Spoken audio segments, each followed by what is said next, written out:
If you're an upcoming film, TV, or game composer, getting an agent can seem like the missing key. Someone signs you and the better projects finally start showing up. The thing is, composers often misunderstand what agents actually do and what they don't do, leaving some composers wrongly obsessed about being signed by one and others confused if they should approach an agent at all.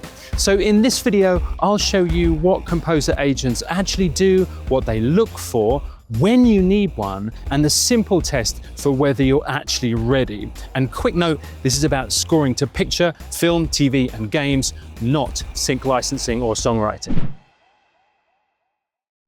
Before you decide whether you need an agent or not, and if so, how to get one, you need to understand what they do and don't do for composers. I speak to over 700 composers a year, and honestly, the majority misunderstand what a composer agent actually does. And at the end of this section, I'm going to give you the two biggest myths about working with them. But let's start with what a good composer agent actually does for their composers. 1, they negotiate deals. This means you don't have to sour your relationship with the people who have just hired you by talking about money. Plus, a good agent will likely be more experienced than you at negotiating fees and terms and can often claw back the commission you pay them, usually around 15%, and maybe even more by getting you a better deal all around. 2, they help to manage opportunities that arise for you. 3, if they hear of a job you'd be a good fit for, they'll pitch you for it. 4, they'll do their best to protect and advance the careers of their composers who already have value in the industry. So far, that probably sounds great, but there are some other aspects many composers don't realize. For example, when you first sign on with a composer agent, you'll likely be on the bottom of their existing roster, and their attention is naturally going to go where the best upside is for them. For example, if you and Ludwig Göransson are on the same roster, then for the agent, getting 15% of your $200,000 project is less of a priority than getting 15% of Ludwig's $2 million project. And all this doesn't make agents bad. They have businesses to run and bills to pay, and the more money they make, the more resources they can allocate to helping all of their composers. The other thing people don't realize is that composer agents are usually not just sitting around looking for talented unknowns to discover. They've got plenty of other things to be working on for their existing clients. So now you have a balanced overview of what agents do. Let's get into the biggest myth there is around getting an agent. Here's the first big myth. If my music is good enough, they'll sign me. Many composers think that if you just get your music good enough and that's all, an agent will hear it, think, wow, and then sign you and then start calling you up with work. Now, in a second, I'm going to show you the 3 things that agents are looking for when they sign a composer. But you might be shocked to hear that great music is rarely ever mentioned as a reason. At my company, Music for Income, we have great relationships with several composer agents who mentor our clients. And I've never heard one of them talk about great music alone being how a composer agent deal came about. Agents need more than just this person writes well. Because if they put you up for work, they're putting their own reputation on the line that you'll deliver. And what happens if you can't work well with directors, or you struggle under pressure, or you can't interpret notes well? And just telling them that you can won't cut it. So the main point here is that good music does not automatically lead to representation. Ready for the next big myth that usually really shocks composers? Here's the second big myth. Once I sign with a composer agent, they'll immediately start getting me work. Whoa, Nelly, hold on a second here. What? So I can sign with a composer agent and they might not start getting me work? Yep. And to be clear, this isn't anti-agent. A great agent can be hugely valuable. It's more about timing. So let me clarify this a little bit because it's not quite as crazy as it may sound. They may not start getting you work straight away, The thing you want to remember here is that when you come on board with a composer agent, the two of you are forming a team together. You're working together to find work. And as we covered earlier, you'll likely come on at the bottom of their roster, and they'll have quite a few composers bigger than you to focus on. So whilst a good composer agent will definitely keep their eye out for work that will suit both your musical style and your experience, and recommend you for that, you'll be expected to also keep making moves to bring work to the table.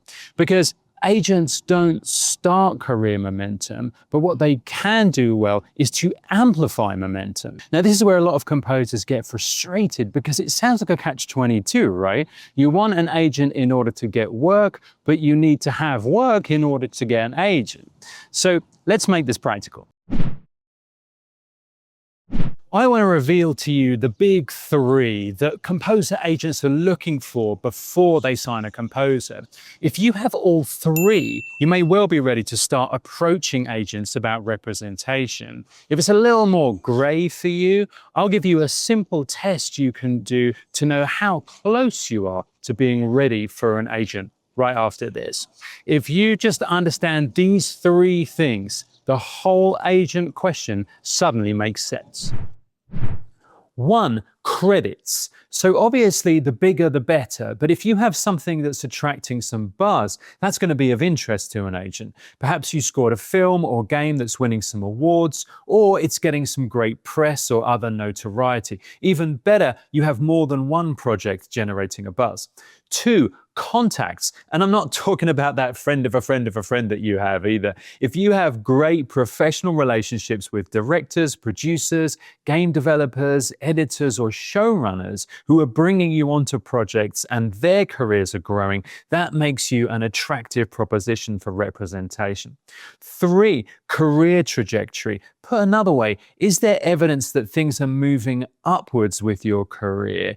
Better projects with increasing budgets, repeat collaborations, and serious opportunities in the pipeline. So it's not that agents don't care whether your music is good, of course they do. It's that good music is the entry ticket, not the whole pitch. Agents are less looking for, is this composer talented? And more for, is there something already happening here that I can expand upon? So let me show you when a composer agent is the right move for you and what to do if they're not. So here's how to figure out if you actually need an agent or not. All composers are at one of 3 stages in their career.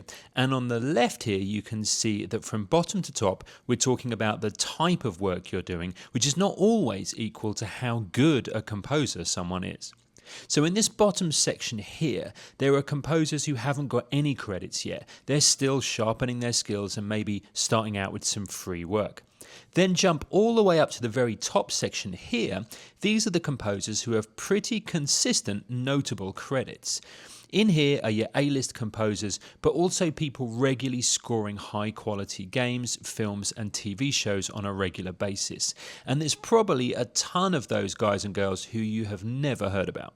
Another person who could also be in this zone is a big-name musician who wants to move into film scoring and can therefore bring their name, fan base, and kudos to the project. Now, this big section in the middle here, you may well fall into this section. These are composers who have scored a few short films or small indie films or maybe some indie games. Or maybe you're a composer who writes for some good projects, but those projects are really inconsistent and sporadic. So say long periods of time go by between projects and you want more consistent work. Or maybe you used to do some great work, but that's dried up, or your contacts have either quit or retired or started using another composer. Or maybe you feel the filmmakers or game developers that you write for don't make the caliber of work that matches up to the kind of music you create. By the way, if any of these are you, I'll put a link to an amazing free training in the description and pinned comment to this video. That training will show you how to break out of this zone and into this zone up here. The truth is, no matter how good your music is, if you're in this bottom zone or in this middle zone, it's not that an agent couldn't like you, it's just they need something they can actually take to the market. But if you're in this middle zone, it's certainly not all bad news. In fact, if you do find yourself here, there are actually some advantages. You're not locked out of good paid work, far from it. And you don't need to wait for an agent to rescue you. If you know where to find good projects and how to approach those potential clients in the right way, you can build strong relationships without an agent. In fact, LA composer agent Alexander Vangelos told us himself how some situations in this middle zone actually work better without an agent in the mix. You also have the access to get to some of these people before they blow up. And as an agent, like, I'm personally never going to go on Instagram and DM a director and be like, hey, you should really consider my clients. I just think it's not really professional. But as a creative to a creative, I think it makes perfect sense, right? I mean, like, I look at all of these up and coming directors that I'm fans of, and they're all accessible. Some composers do need agents. If you're looking for higher level work, you're dealing with big studios, or you're being approached by higher level clients, representation can be really valuable. In fact, at a certain level, especially in the US, it can be expected as part of the proof that you are of the right level and caliber. But if you're still trying to get your first few notable, consistent scoring gigs, an agent is not usually the missing piece. And as we've said, you're going to need something significant, a hit, as you might say, on the back of which they can get clients excited about you as a prospect. If you're truly ready for a composer agent, the 3-step framework to get the ball rolling is this. 1, do your research and find agents who are already representing composers in your lane. For example, if you mainly score for films, don't approach an agent who only reps games composers. 2, approach with evidence, not hope. What I mean is, look at it from their angle and make sure that it doesn't feel like you're trying to twist their arm. 3, lead with your current momentum. So credits, relationships, upcoming projects, and evidence of any buzz that you have around these projects. And if you're genuinely ready, don't send a desperate, please listen to my music email. Send a short, professional note that makes a momentum obvious. So like what you've scored, what's happening with those projects, who you're working with, and why now might be the right time for representation. And please, please, personalize it to them so it doesn't sound like a copy-paste email.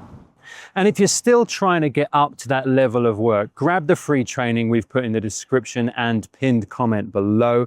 And if you like that, you can speak to us further about how our industry mentors can coach you personally on the ways to get consistent paid scoring work. We set up Music for Income specifically to help composers in that middle zone exit that stage and move up to the kind of work that you really want to be doing. Check out some of the other videos here on our channel as well. And if you've enjoyed this video, don't forget to like and subscribe for more ways to make a living from scoring film, TV, and games.